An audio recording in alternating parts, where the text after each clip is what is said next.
अस्सलाम वालेकुम everyone, this is Beenish Khan from Anika नाज फाउंडेशन और ये वीडियो है हमारी स्क्रैच करिकुलम सीरीज़ का पार्ट लेसन नंबर 3। इस सीरीज़ में कोई 8 to 9 लेसन्स हैं और अगर आप ये पहला लेसन देख रहे हैं तो आई विल इनकरेज कि आप इसी प्लेलिस्ट में से लेसन नंबर 0 से स्टार्ट करें ताकि आप सारे कॉन्सेप्ट सीखते हुए आएँ। ऑलराइट, सो आज का लेसन है pop the balloon which is actually a game. इसमें एक बलून है जिसको हम पॉप करेंगे यानी कि क्लिक करेंगे और जब भी पॉप करेंगे तो ये अपनी जगह से गायब होकर किसी और जगह पर विजिबल हो जाएगा और हर पॉप करने पर हमें एक पॉइंट मिलेगा जो कि हमारे स्कोर को बढ़ाएगा। So that's how it's a basic game. इसको थोड़ा सा डिफ़िकल्ट बनाने के लिए हमने ये भी किया है कि इसका साइज़ चेंज हो जाता है हर पॉप होने पर। कभी ये बड़ा है, कभी ये दरमियाने साइज़ का है और कभी ये बहुत छोटा हो जाता है। ऑलराइट, सो ये हमारा एंड रिज़ल्ट है, ये बनाना है हमें। तो हम इसको बनाते हैं स्क्रैच में एक नए प्रोजेक्ट में। We don't need the cat, let's delete her. हम एक नई स्प्राइट ऐड करेंगे बलून की and then we will add a backdrop, so it would be colorful city. ये इंटरनेट थोड़ा स्लो है तो ये आ नहीं रहा है, बट आई नो कि this is the one I want. So अगर आप गेम को दोबारा देखें तो सबसे पहला काम हमें जो करना है वो ये है कि जब भी बलून पर क्लिक हो तो वो किसी और रैंडम लोकेशन पे चला जाए। तो इसके लिए सबसे पहले हम जाएंगे इवेंट्स में और वहाँ से हम इवेंट लेकर आएंगे व्हेन दिस स्प्राइट क्लिक्ड, यानी कि जब कभी भी ये स्प्राइट क्लिक हो। अब नेक्स्ट काम हमें ये करना है कि हमें इसे किसी रैंडम लोकेशन पे भेजना है। रैंडम मतलब अनएक्सपेक्टेड, जो कि हमें भी नहीं पता। तो जब भी स्प्राइट्स को मूव करने का काम आता है तो वो सारे ब्लॉक्स जो होते हैं वो मोशन में होते हैं। सो अगर आपको नहीं भी पता हो कि कौन सा एग्जैक्ट ब्लॉक मुझे मूव करने के लिए चाहिए, आप हमेशा कभी भी आके यहाँ पे एक्सप्लोर कर सकते हैं इन ब्लॉक्स को। ठीक है, तो हमें भेजना है अपने बलून को किसी रैंडम पोजीशन पे। उसके लिए हम ब्लॉक यूज़ करेंगे गो टू रैंडम पोजीशन। तो अब जब मैं इस बलून को क्लिक करूँगी तो ये किसी रैंडम पोजीशन पर चला जाएगा। लेकिन देखें, एक मसला है कि ये एज पे जब जाता है, स्टेज की जो एज है, जो बॉर्डर है, इस पे जब जाता है तो ये छुप जाता है। तो हम चाहते हैं कि ये छुपे नहीं बल्कि नज़र आए पूरा।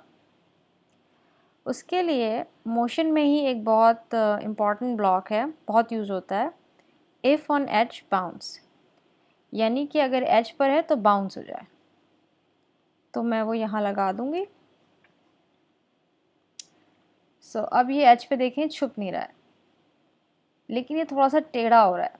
इसकी वजह ये है, और देखिए ये उल्टा ही हो गया इस दफ़ा। तो इसकी वजह ये है कि जब ये एज पर गया और ये बाउंस हुआ तो ये बैलेंस इसका ख़त्म हो जाता है और ये या तो थोड़ा सा टेढ़ा हो जाता है या उल्टा हो जाता है, सीधा नहीं रहना ज़रूरी नहीं है इसका। सो किसी भी स्प्राइट की डायरेक्शन जो है वो हम यहाँ से भी सही कर सकते हैं। हम इस तरीके से इसको सही भी कर सकते हैं, लेकिन हम इसको कोड से करना चाहेंगे because that's the best approach. So code में जाने के लिए हम ब्लॉक यूज़ करेंगे पॉइंट इन डायरेक्शन 90 पे। ये बलून जो है वो बिल्कुल स्ट्रेट खड़ा होगा। सो अगर मैं दोबारा इस पर क्लिक करूं तो अब ये ना तो एज पे छुपेगा और ना ही ये सॉरी, ना ही ये एज से बाउंस होते हुए टेढ़ा होगा या उल्टा होगा, ये बिल्कुल सीधा रहेगा। अब मैं इसमें एक चीज़ और ऐड करना चाहती हूँ जो कि छोटे स्टूडेंट्स को, छोटे बच्चों को बहुत अच्छी लगती है, वो है साउंड। तो मैं चाहती हूँ कि जब भी मैं इसको क्लिक करूँ तो एक पॉप की साउंड आए। उसके लिए मैं साउंड के ब्लॉक्स में जाऊँगी और यहाँ से मैं ये जो सेकंड वाला ब्लॉक है स्टार्ट साउंड पॉप लेकर आऊँगी। स्टार्ट साउंड का ब्लॉक ये करता है कि ये साउंड स्टार्ट कर देता है, ये वेट नहीं करता कि साउंड पूरा एग्जीक्यूट होके पूरा रन होके ख़त्म हो जाए, नहीं, वो साउंड स्टार्ट कर देता है, फिर आगे के जो ब्लॉक्स होते हैं वो एग्जीक्यूट होना शुरू हो जाते हैं। So I think that's what we want. So अब जो है वो पॉप की साउंड भी आएगी। So now let's make a game out of it. हमारा नेक्स्ट काम ये था, अगर आप देखें, कि जब भी बलून पे क्लिक किया हमें एक पॉइंट मिल रहा है और हमारा स्कोर बढ़ रहा है। तो उसके लिए हम एक नए सेट ऑफ ब्लॉक्स पे काम करेंगे जो कि है वेरिएबल्स। वेरिएबल्स इसलिए यूज़ होते हैं क्योंकि कंप्यूटर्स को चीज़ें याद नहीं रहती हैं। हम वेरिएबल्स बनाते हैं और उसमें वैल्यूज़ को डाल देते हैं ताकि कंप्यूटर को याद रहे चीज़। इसकी एग्ज़ाम्पल एक इस तरह से भी ले सकते हैं कि बहुत सारे बच्चों को पाकिस्तान में वो गुल्लक इस्तेमाल करते हैं जिसमें वो पैसे डाल के सेव करते हैं। वो पैसे डालते जाते हैं और बाद में उसमें से निकाल लेते हैं। कुछ लोग उसको पिगी बैंक भी कहते हैं। तो so a variable is like a गुल्लक और अ पिगी बैंक जिसमें आप पैसे या चीज़ें डाल दें और बाद में उसको निकाल लें, इस्तेमाल कर लें। तो हम इसी तरीके से एक वेरिएबल बनाएंगे और उसमें हमारे जो भी हर पॉप पे हम एक पॉइंट इसमें डालते जाएंगे तो हमारा स्कोर बढ़ता जाएगा। So let's make a variable. मैं एक वेरिएबल बनाऊंगी स्कोर, और चूँकि ये टिक हुआ है तो ये यहाँ पे ऑटोमेटिकली नज़र आ रहा है। अगर मैं ये टिक हटा दूँ तो ये नज़र नहीं आएगा, लेकिन हम चाहते हैं कि ये नज़र आए तो मैं टिक लगा देती हूँ। सो मैं अब ये कहूँगी कि हर दफ़ा जब भी पॉप हो तो हमें एक पॉइंट मिलना चाहिए। तो उसके लिए मैं ये वाला चेंज का ब्लॉक लेकर आऊँगी और उसको यहाँ लगा दूँगी और यहाँ पे मैं कर दूँगी स्कोर। सो बेसिकली मैं ये कह रही हूँ कि जो भी स्कोर है इस वक्त 10, 20, 30 व्हाटएवर इट इज़ 0, उसमें 1 का इजाफा कर दें, 1 ऐड कर दें। सो अब जब मैं क्लिक करूँगी तो आप देखेंगे कि मेरा स्कोर हर पॉप पर एक बढ़ रहा है। ठीक है, लेकिन अब मसला ये है कि गेम को कोई रीस्टार्ट करने का तरीका समझ नहीं आ रहा कि जिससे स्कोर 0 हो जाए। अभी तो ये है कि मैं चाहे 1 घंटे बाद आके खेलूँ, चाहे नेक्स्ट डे आके इस गेम को खेलूँ, स्कोर वही पुराना है और इसी पे ऐड हुआ जा रहा है। तो मैं अब ये चाहती हूँ कि गेम जब रीस्टार्ट हो तो स्कोर 0 हो जाए। तो उसके लिए मैं इवेंट्स में जाऊँगी और वहाँ से मैं इवेंट लेकर आऊँगी व्हेन ग्रीन फ्लैग क्लिक्ड, क्योंकि जब ग्रीन फ्लैग क्लिक होता है तो वी आर सेइंग कि हमारा गेम रीस्टार्ट होता है। फिर मैं वेरिएबल्स में जाऊँगी और वहाँ से मैं ब्लॉक लेकर आऊँगी सेट माई वेरिएबल टू 0 और यहाँ पे माई वेरिएबल की जगह मैं स्कोर कर लूँगी। सो इसमें क्या होगा, सेट क्या करता है कि जो भी स्कोर की वैल्यू हो, चाहे 100 हो चाहे 200 हो, वो उसको इंक्रीज़ नहीं करता, वो बल्कि उसको जो भी वैल्यू हम दे देते हैं उस पर सेट कर देता है। सो इवन अगर 100 होगी तो वो 0 हो जाएगा। ठीक है, सो फॉर एग्ज़ाम्पल ये अभी 20 है, जब मैं ग्रीन फ्लैग क्लिक करूँगी तो ये 0 हो जाएगा, लेकिन जब मैं पॉप करूँगी तो ये एक एक करके बढ़ता चला जाएगा। ठीक है, सो ये हमारा एक बेसिक गेम हो गया। हम यहाँ तक भी सिखा सकते हैं अपने स्टूडेंट्स को, लेकिन हम इसको थोड़ा सा और डिफ़िकल्ट भी बना सकते हैं। ठीक है, क्योंकि थोड़ा सा डिफ़िकल्ट गेम ज़्यादा मज़े का होता है। तो अब अगर हम यहाँ देखें तो हम ये कह रहे थे कि बलून जो है उसका साइज़ हर दफ़ा डिफरेंट होगा, अनएक्सपेक्टेड साइज़ होगा। सो इससे थोड़ी सी मुश्किल हो जाती है कि चूँकि कलरफुल बैकग्राउंड है तो थोड़ा सा बलून को ढूंढना पड़ता है अगर वो बहुत छोटा है। सो जब भी कभी लुक्स का कोई काम आए, जैसे कॉस्ट्यूम्स का या कलर का या साइज़ का या बैकड्रॉप का, तो वो सारे ब्लॉक्स लुक्स में होते हैं। तो यहाँ से मैं ब्लॉक लेकर आऊँगी सेट साइज़ 200%।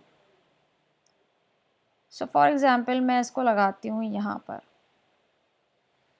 ठीक है, और ब्लॉक की प्लेसमेंट इंपॉर्टेंट होती है। मैंने इसको यहाँ प्लेस किया है, मैं थोड़ी देर में बताऊँगी कि क्यों प्लेस किया है। तो ये मैंने कर दिया सेट साइज़ टू 100%। लेकिन अगर अब मैं इसको कर दूँ 50, मैंने हाथ से खुद से लिख दिया है 50, और अब मैं इस पर क्लिक करूँ तो देखिए बलून का साइज़ छोटा हो गया, लेकिन फिर वो 50 ही है, मतलब वो फिर फिक्स हो गया। अगर मैं इसको कर दूँ दोबारा एग्जाम्पल 90, तो फिर वो बड़ा हो जाएगा, लेकिन फिर वो 90 ही रहेगा। तो ये इस तरीके से काम नहीं कर रहा जिस तरह यहाँ कर रहा है कि हर दफ़ा बिल्कुल कोई अनएक्सपेक्टेड साइज़ हमें मिलता है। तो उसके लिए हम एक और ब्लॉक लेकर आएंगे ऑपरेटर्स में से, पिक रैंडम का।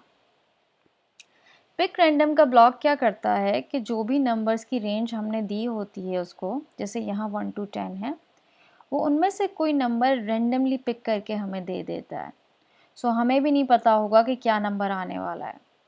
सो फॉर एग्ज़ाम्पल मैं अगर इस पर क्लिक करूँ तो इसने मुझे दिया 1, 10, 2, 10, 9, 2, 3, जो भी रेंज, जो भी नंबर्स इसको उस रेंज में है उसके पास, वो हमें दे रहा है random numbers. It's like a dice. अब डाइस को जब आप फॉर एग्ज़ाम्पल लूडो वगैरह अगर आप खेल रहे हैं, डाइस आप फेंकेंगे तो डाइस के यूजुअली 6 साइड्स होते हैं, तो 1 to 6 में से वो कोई भी नंबर अनएक्सपेक्टेड आता है और आपको भी नहीं पता होता कि क्या नंबर आने वाला है। So pick random is like a dice. Pick random को हम यहाँ लगा देंगे सेट साइज़ में, और इसको मैं रेंज दे दूँगी 20 to let's say 180। So basically मैं क्या कह रही हूँ कि बलून का साइज़ जो है वो इस रेंज में से किसी नंबर पे सेट कर दो, and it's a random number. I don't know कि क्या नंबर होगा, ठीक है। क्योंकि जब गेम में कुछ अनएक्सपेक्टेड काम होते हैं तब ज़रा मज़ा आता है कि यार जो है हम गेस नहीं कर सकते थे, हम प्रेडिक्ट नहीं कर सकते थे कि क्या होने वाला है। सो अब देखिए हमारा बलून पहले इतना छोटा हो गया, बड़ा। सो इससे गेम में थोड़ी सी डिफ़िकल्टी आ गई। अच्छा, मैंने आपको बताया था कि मैंने सेट साइज़ का ब्लॉक जो है वो यहाँ स्पेसिफिकली रखा है। उसकी वजह ये है कि वंस उसका साइज़ सेट हो जाएगा एक दफ़ा, जितना भी बड़ा उसको या छोटा उसको होना है वो हो जाएगा, उसके बाद हम ये चेक करना चाहेंगे कि वो एच पर तो नहीं है। क्योंकि अगर हम फॉर एग्ज़ाम्पल इस ब्लॉक के बाद साइज़ को चेंज करेंगे तो फिर वो दोबारा एच पे छुप सकता है। So it's a better idea कि आप साइज़ को पहले चेंज करें और इफ़ ऑन एच बाउंस का चेक बाद में डालें, ठीक है। सो ये हमारा एक गेम था जो कि हमने स्क्रैच की मदद से बनाया। इसमें हमारे पास स्कोर है, साउंड है, मूवमेंट है, कुछ अनएक्सपेक्टेड बिहेवियर है। इस गेम को आप मज़ीद और डिफ़िकल्ट बना सकते हैं। फॉर एग्ज़ाम्पल आप इसमें एक टाइमर डाल सकते हैं। टाइमर ये कहेगा कि 1 मिनट तक ये गेम चलेगा और 1 मिनट बाद ख़त्म हो जाएगा, और जितने भी पॉइंट्स बनने हैं उतनी देर में वो बन जाएंगे। या आप इस तरह का टाइमर डाल सकते हैं कि बलून जो है वो 3 सेकंड्स तक विजिबल रहेगा, और अगर इसे पॉप नहीं किया गया तो ये छुप जाएगा और कहीं और विजिबल हो जाएगा और आपको वो पॉइंट नहीं मिलेगा। So you can use different other ideas to make this game a bit more difficult. By the way, अगर आप टाइमर का काम करना चाहें तो वो आपको सेंसिंग में टाइमर मिलता है। यहाँ पे हैं टाइमर के blocks. Alright, thank you very much. अगर कोई भी क्वेश्चन आपको हो इस असाइनमेंट के बारे में तो आप कमेंट्स में डालें and I will be happy to answer. Okay, thanks a lot, bye.